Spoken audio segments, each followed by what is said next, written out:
Jadi kita bikin semboyan, ayo imigran Indonesia bersatulah, gitu. Kenapa ngomong begini? Kita itu ada rasa nasionalis dan rasa humanis.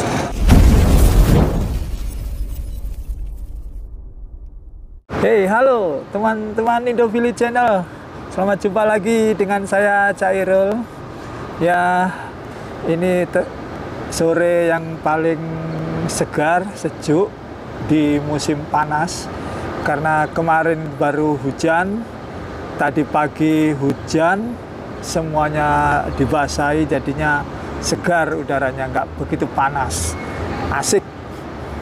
Nah, untuk memberikan nuansa segar, terutama di hati juga, kita ngobrol-ngobrol tentang ya apa aja yang ada di pengalaman-pengalaman saya yang ada di Philadelphia ini ya, yang saya senang sekali berada di Philadelphia ini, dan moga-moga juga teman-teman yang lainnya juga ikut juga sama seperti saya di sini, menjadi bagian dari komunitas dari imigran di Philadelphia. Jadi teman-teman, ngomong-ngomong tentang imigran, atau saya kebetulan channel saya ini kan jejak imigran di Philadelphia, jadi saya mau bahas tentang imigran Indonesia, terutama di Philadelphia dan Amerika pada umumnya ya. Jadi imigran ini adalah kata-kata yang tidak asing lagi buat Amerika. Jadi Amerika itu adalah negara imigran atau negara pendatang. Jadi yang asli dari orang Amerika sendiri itu adalah orang Indian. Itu dari suku-suku yang lama, itu mungkin suku Aztec atau apa ya, orang Indian yang adalah suku asli dari Amerika ini. Dan setelah itu datanglah para koloni atau orang-orang yang mau berpindah tempat ke Amerika yang dikenal sebagai imigran itu. Dimulai dari Inggris, Prancis, dari berbagai negara itu masuk ke Amerika. Jadi seperti halnya kita datang ke Amerika, mereka juga mencari penghidupan, mencari sesuatu yang mereka ingin bertahan.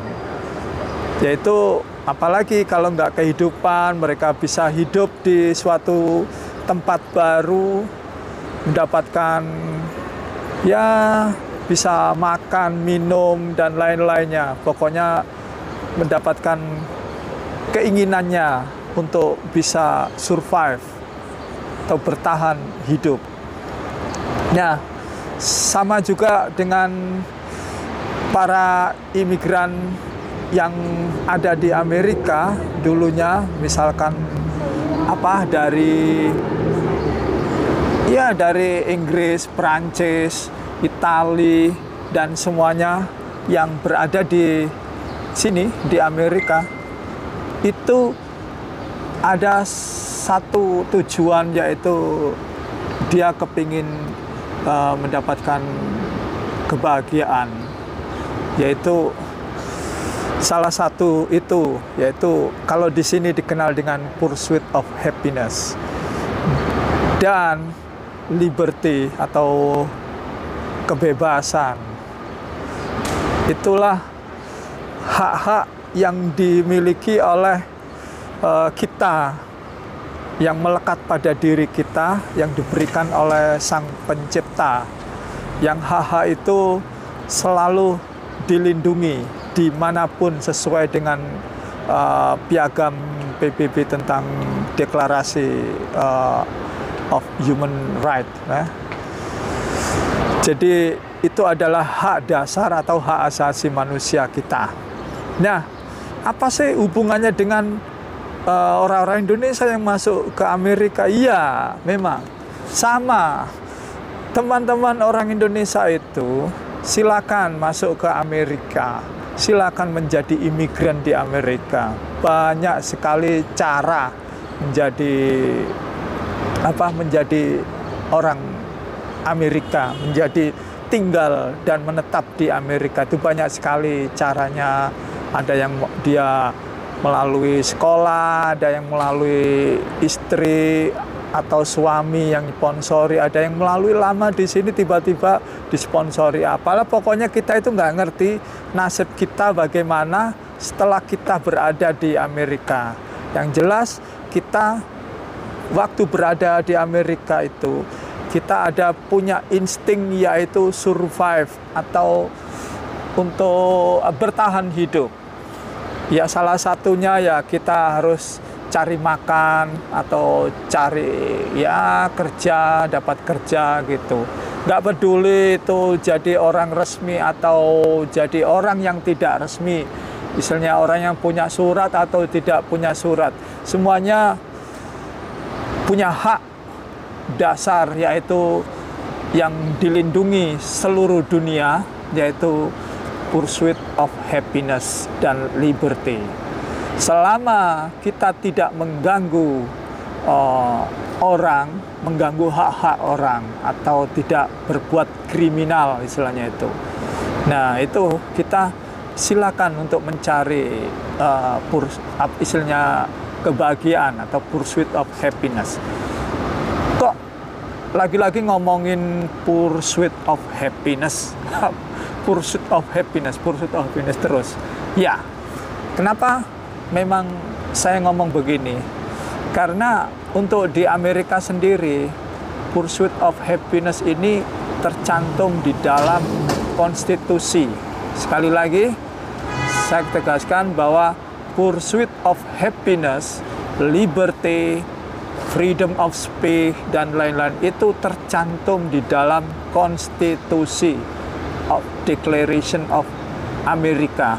Jadi Amerika waktu di merdeka dulu atau mendeklarasikan sebagai United States of America, itu ada yang di dalam butir konstitusi itu, di deklarasi itu ada pursuit of happiness, ada liberty, jadi ada freedom of speech, macam-macam. Jadi itu adalah hak dasar, hak-hak yang diberikan pada manusia yang harus dilindungi.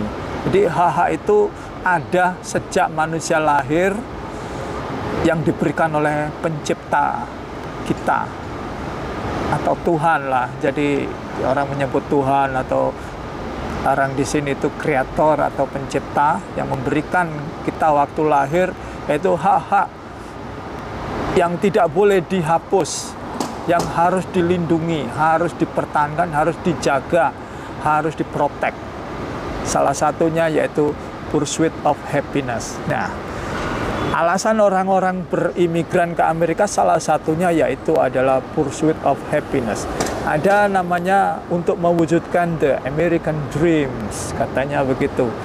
American Dream. Jadi apa hubungan pursuit of happiness dengan American Dreams? Jadi kita harus ngomong tentang ini dulu, tentang pursuit of happiness.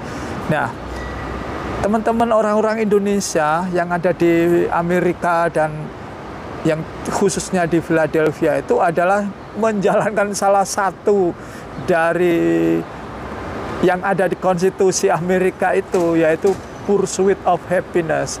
Dia akan mencari kebahagiaan di sini karena mungkin di negara asalnya atau di mana itu mendapat ketidakbahagiaan. Kan mengapa? Ya karena itulah mereka kepingin survive, sehingga waktu di Amerika itu ada alasan Anda boleh mendapatkan surat dengan berbagai macam cara. Ada salah satu misalkan untuk diberikan perlindungan dari kesewenang-wenangan atau ketidakadilan misalkan. Bahkan ada yang namanya melindungi orang-orang atau menampung orang-orang pengungsi misalkan. Itu mereka juga adalah menjalankan konstitusi, yaitu dalam arti liberty dan pursuit of happiness itu. Nah, terlepas dari itu semua, kita bahas tentang ini, masalah orang-orang Indonesia yang masuk ke Amerika. Ya, banyak sekali orang-orang kita itu masuk ke sini, yaitu alasannya macam-macam. Ada yang sekolah, ada yang dapat sponsor, ada yang kerja, ada yang macam-macam lah gitu. Jadi kalau teman-teman itu misalkan yang mau kerja, ya kerja, boleh, silakan, nggak apa-apa. Ada yang legal, ada yang tidak juga. Jadi tidak resmi juga ada. Selama mereka tidak melakukan kriminal dan tidak dicari, ya nggak apa-apa, aman-aman saja.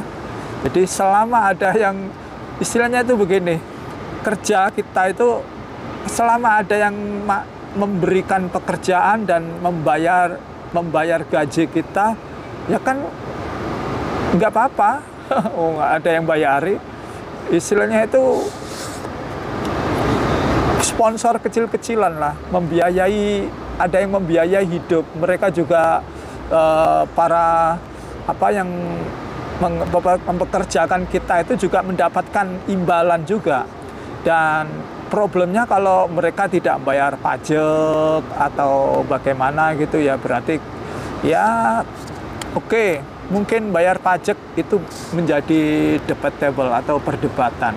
Karena yang punya kewajiban pertama membayar pajaknya yaitu yang memberi pekerjaan. Misalkan ada company atau restoran atau apalah, toko atau perusahaan atau apa itu yang seharusnya memberikan, langsung dia mempekerjakan orang itu dan langsung memotong pajaknya. Itu yang harus yang ditekankan, bukan orang yang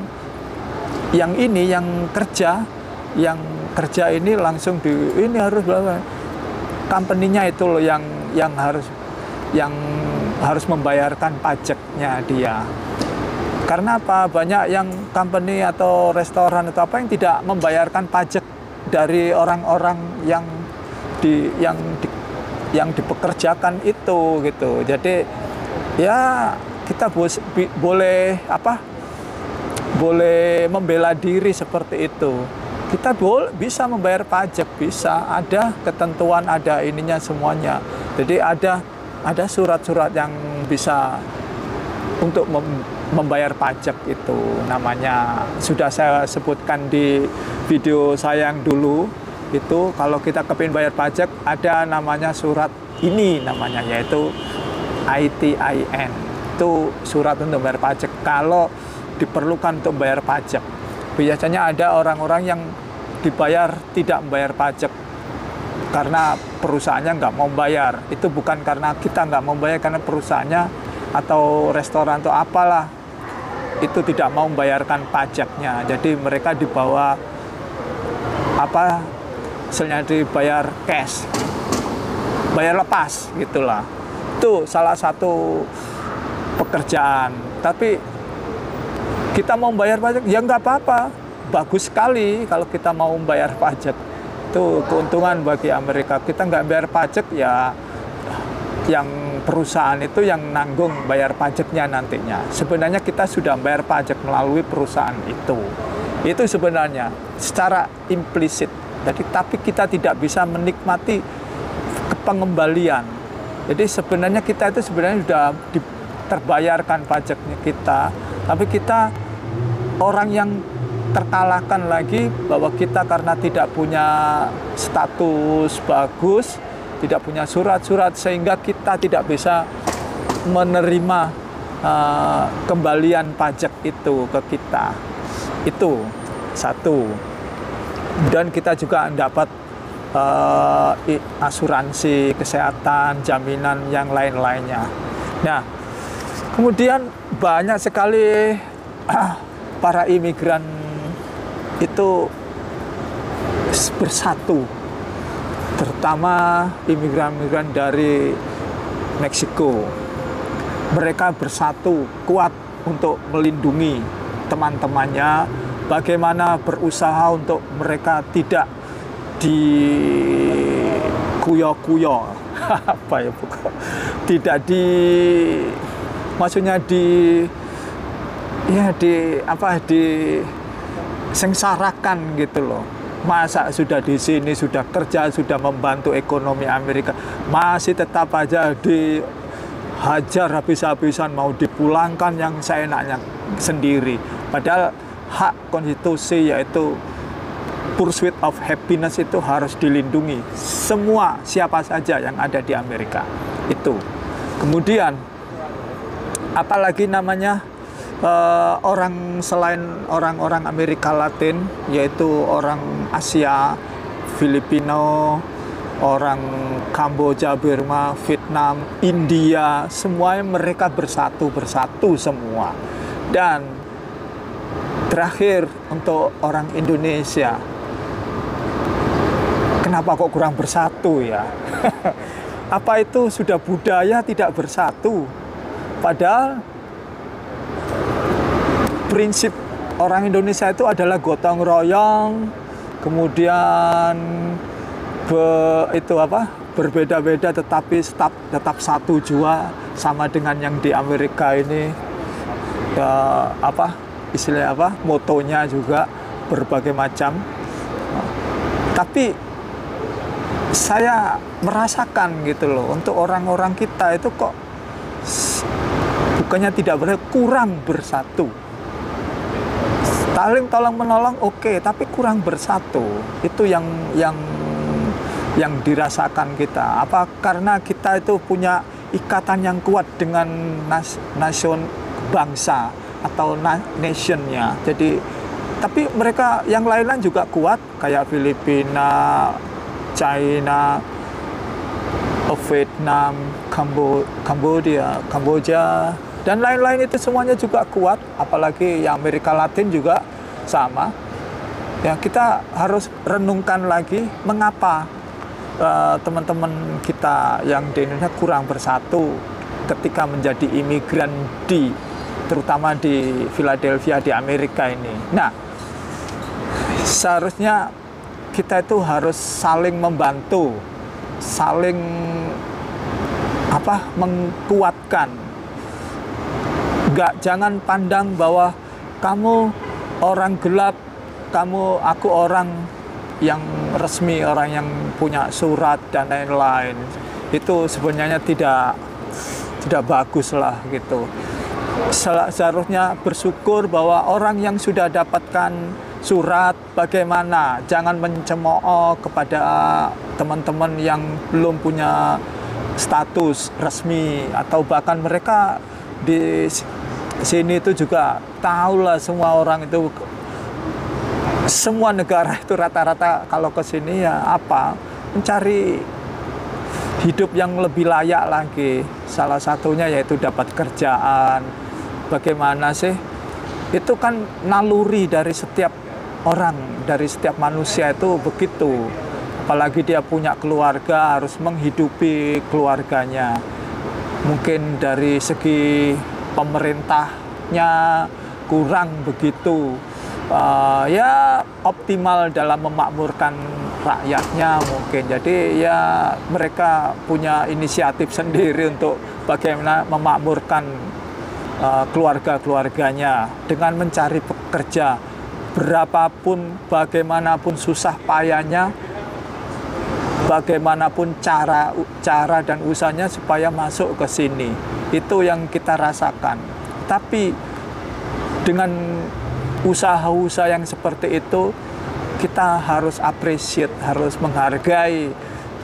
Jangan dicemooh lah, jangan kamu orang yang tidak resmi mencari kerja di sini, melanggar hukum, kamu di depak lah, dideportasi, kamu diusir nantinya, kamu di bla bla bla bla bla semuanya. Ya kita ada insting melindungi gitulah, insting mengayomi, insting Ya, bagaimana kalau kita nggak usah ngomongin mencaci, mencerca atau menjudge teman-teman yang itu. Kalau kita punya solusi, bagaimana teman-teman yang tidak punya surat atau yang belum resmi itu caranya menjadi resmi? Bagaimana diberi tahu caranya untuk menjadi resmi itu begini, nanti supaya kamu ini. Apakah kita tidak ingin mempunyai komunitas Indonesia yang kuat di Amerika, menjadi sesuatu kekuatan masyarakat dan dikenal di Amerika, menjadi suatu komunitas yang punya kebudayaan bagus, dikenal mempunyai masakan yang enak-enak, dikenal juga. Dan kalau orang-orang kita itu pinter-pinter semua dan tersalurkan ke bidang-bidang pemerintahan, bidang-bidang yang strategis di Amerika, apa kita tidak senang misalkan? Nah, ini tugasnya dari orang yang kepingin jadi politisi di Amerika, untuk menjadi orang-orang menjadi kekuatan politik. Manfaatkan hal-hal yang seperti ini buat orang-orang Asia, terutama orang-orang Indonesia. Berpengaruhlah, rangkul mereka, lindungi mereka, mulai dari hak-haknya untuk mendapatkan pelayanan kesehatan, perjuangkan, saling tolong-menolong, kuatkan persatuan. Nah, inilah yang menjadi tanggung jawab dari kita yang ada di Amerika ini, terutama para imigran di Amerika yang sudah berada lama di sini, apalagi sudah mempunyai status yang bagus, punya surat-surat yang kuat, bahkan menjadi warga negara di sini. Ya, itu tolong. Jadi kita bikin semboyan, ayo imigran Indonesia bersatulah, gitu. Kenapa ngomong begini?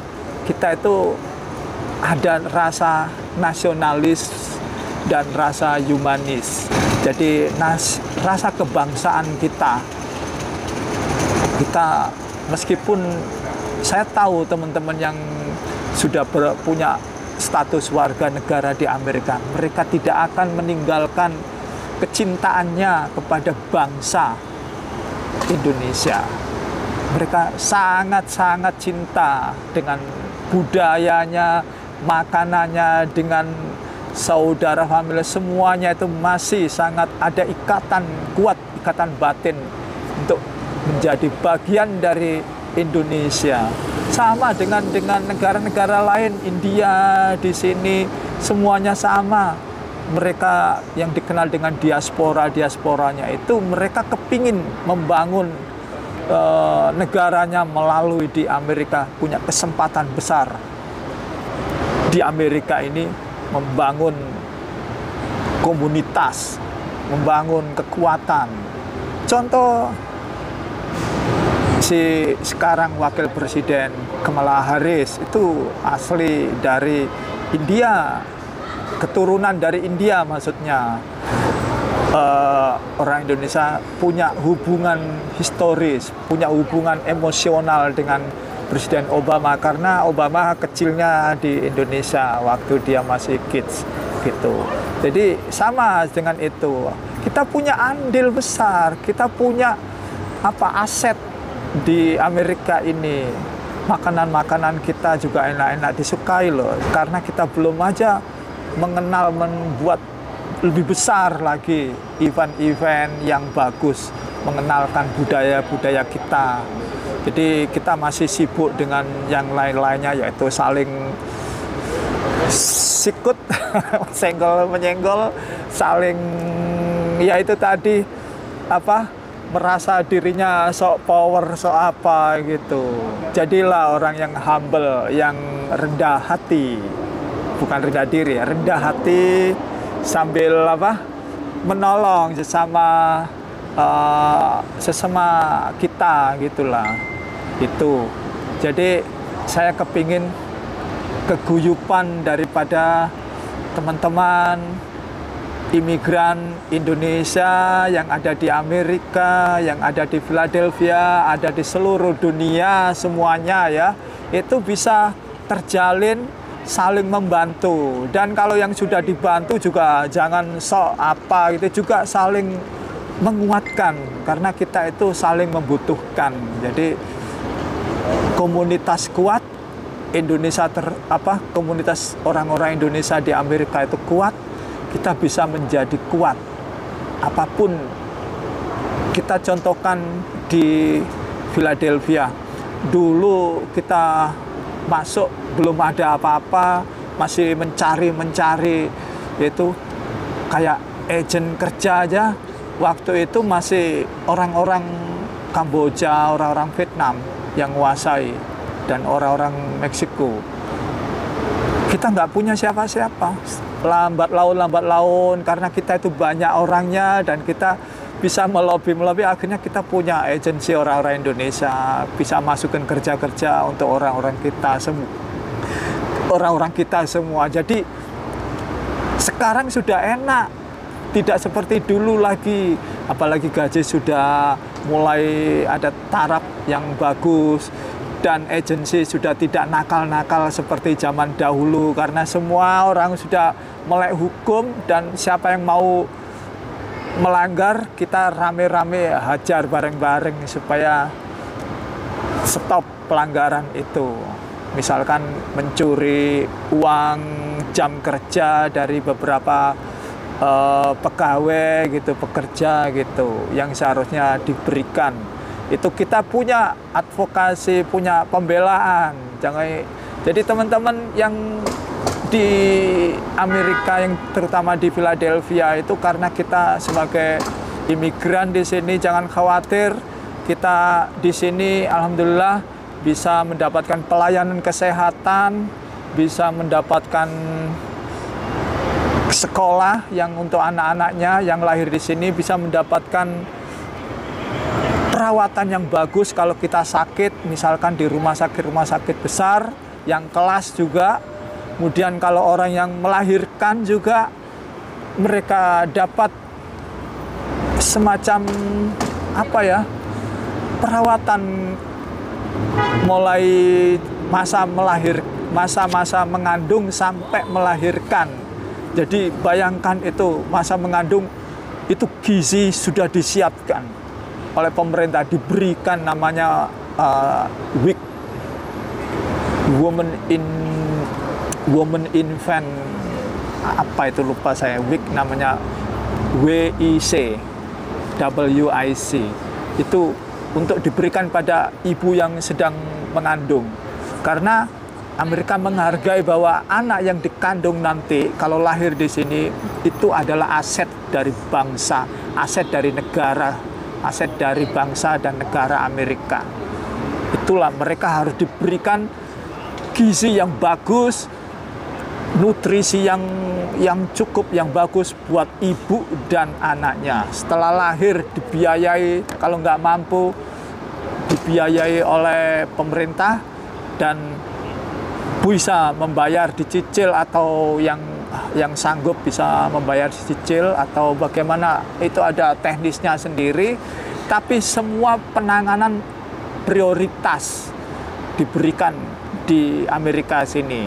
Jadi orang gelap bisa kah melahirkan? Ya bisa saja, melahirkan itu hak. Di mana saja kamu melahirkan. Bagaimana pelayanannya orang melahirkan di Amerika? Ya sama dengan semua orang yang ada di sini. Mereka dapat pelayanan yang spesial, yang nggak ada bedanya dengan yang lain-lainnya. Apalagi untuk orang melahirkan, orang hamil. Karena anak di sini adalah sangat-sangat dijaga ketat.